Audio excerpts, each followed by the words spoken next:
Bonjour tout le monde. Bon, c'est un petit projet que j'ai commencé il y a quelques jours de ça.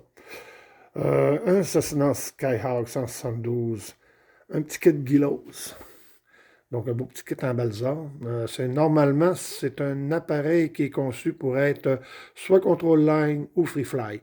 Moi, je le convertis RC, donc motorisation électrique, évidemment.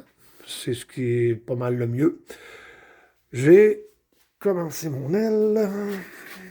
Donc, on peut voir la partie centrale est faite.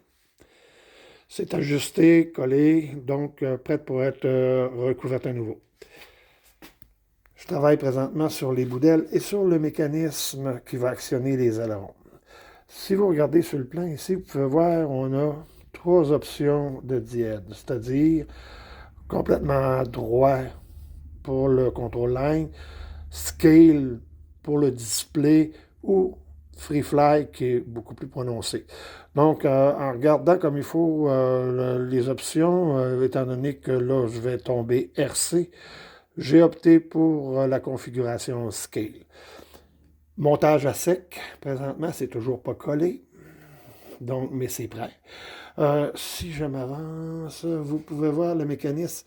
Le mécanisme de bell crank a été fait à partir d'une roulette de cerveau standard, qui a été évidemment modifiée. J'ai travaillé sur le tour afin de fabriquer une base pour que le mécanisme soit vraiment là, très serré, mais quand même suffisamment là, libre pour pas que le cerveau force. Bon, on voit que c'est une tige de métal qui va actionner tout ça.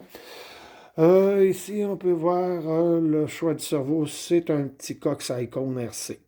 C'est pas mal ce qu'il y a de mieux. C'est un 9 grammes.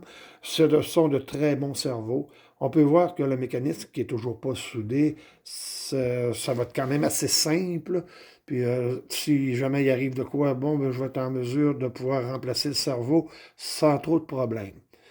On continue. On est rendu à l'autre bout. C'est là où j'en suis présentement.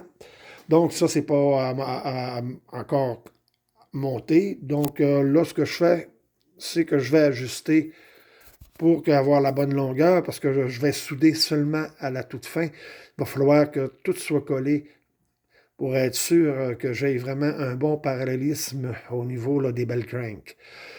Après ça, bon, ben là, ça, là, j'ai toujours aussi les ailerons là, à assembler. Au final, ce que je vais faire, c'est recouvrir avec du 1,32. Comme je suis assez bien outillé, je suis capable de faire mes 16 moi-même à partir de blocs de balsa. Donc, ici, vous voyez, c'est du 3,64. C'est quand même un 16 qu'on ne trouve pas vraiment là, sur le marché. Donc, je suis capable de le faire. Fait que ça, c'est déjà là, c'est un avantage parce qu'au niveau du poids, là, ça va vraiment paraître là, au niveau du poids. Ça fait que, donc, je vais renforcer le diète, qui est nettement là, insuffisant à l'heure actuelle, là, vu que c'était pas prévu que ce soit un RC.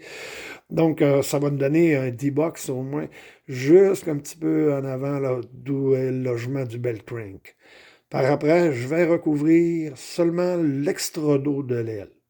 Ce qui devrait me donner normalement une bonne solidité là, au niveau de l'aile, parce que c'est toujours là, le problème étant la torsion, vu que c'est un appareil qui va se déplacer beaucoup plus vite que ce que le concepteur avait prévu au départ. Donc, je vais vous faire un petit upgrade au fur et à mesure que je vais avancer. Fait que à plus!